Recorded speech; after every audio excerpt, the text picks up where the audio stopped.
150, 132 in the 8, 850, 161 in the quarter. All right, guys, well, we're back home. We ended up the day up at Beaver.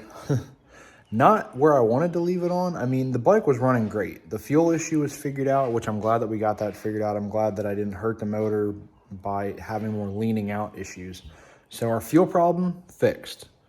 Now, I do want to make the bike faster, so I'm going to look into some things to possibly do testing before Virginia. If not, I might take the extra money to do testing at Virginia.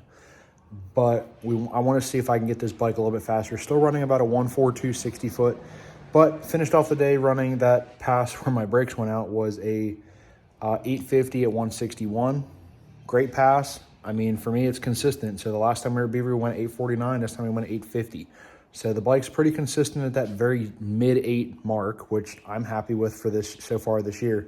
But I want to make it a little bit quicker out of the hole. Try and get those 60 foots, maybe the 1.3s down in the 1.2s possibly, which to me would get me into the top sportsman class at XDA. So coming into that, I just got the brake line off. So we're going to check the damage on the brake line and what caused my problem when I was going 160 miles an hour through the traps. So this is the OEM brake line from Suzuki. It's a rubber line with, I believe it's braided now that I look into it. But that clip came apart. We rubbed the tire pretty hard, and there's our pinhole. That's where all our fluid came out, sprayed on the tire, sprayed onto the turbo, made it smoke a little bit. But I got to go ahead, get some measurements here, send some over to Mr. 40 Time, Dustin Lee. He said he does braided stainless lines, so I'm going to go ahead and get some fresh ones made. Maybe 2, just so I have a spare one in the trailer in case this ever happens again. I have the parts to swap everything back over.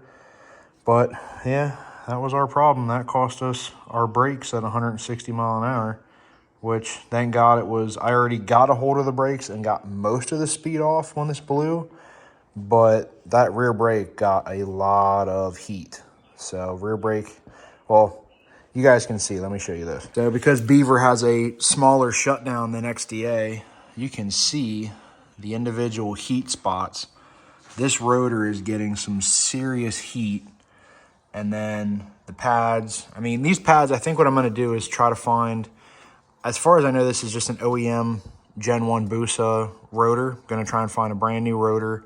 Probably get some EBC double H pads, and the same for the rear. The rear is OEM rear brake, and you can see she's getting a little grooved now, so I think I might invest in that. But the pads on this thing, which if I can get them to you, the pads still have life in them yet, but it's not really going to hurt to redo it. But yeah, you can see you got our good old Core Moto line run all the way up, and all that's been great. It was really easy to bleed. So again, my rear brake is my clutch lever, front brake is front brake. But we're gonna keep on running with that and try to get our new stuff in. I'm gonna talk with Dustin, see if he can get me that line pretty much as soon as possible. See if we can test on Memorial Day weekend. I'm not sure if we'll get to or not because I have family coming up from out of state. May or may not get to it. I might try for a Friday test session if I can get the parts in fast enough. But if not, is what it is. I'm going to try to do some tweaks on the bike and get it ready for Virginia. From the looks of it too, unfortunately, due to some, he really hasn't told me what's going on, but he said Mickey probably won't be at Virginia, so it looks like it'll just be me and the Turbo Busa down at Virginia. Mickey's bike will probably just be sitting here in the shop. I am contemplating if I can get some parts situated about possibly taking the pink bike down just to run it. But since it's a dry block, I kind of have to watch what I do because I don't know that track very well. So I don't know if I would be able to just do a pass and then make it back to the trailer or how that's really going to work. But anyway, pretty much going to leave it here. Not how I planned on my weekend ending because everything was going good. The bike was running real smooth. I was happy with how it was running. First pass, almost mowed the grass. I got yelled at. Not yelled at, but Zippo up in the tower was yelling at me. He said the grass was just mowed about 2 days ago. So it was kind of funny. But first pass didn't go too good. Bike went right. I tried to pull it in. while staying in it, and it just wasn't happening. I didn't want to risk sliding the bike out into the grass. Second pass, good pass. I just lost my brakes.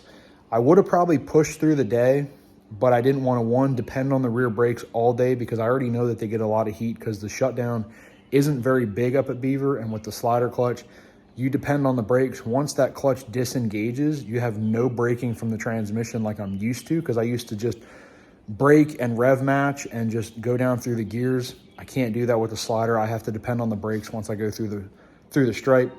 So kind of is what it is. And I couldn't engage a burnout.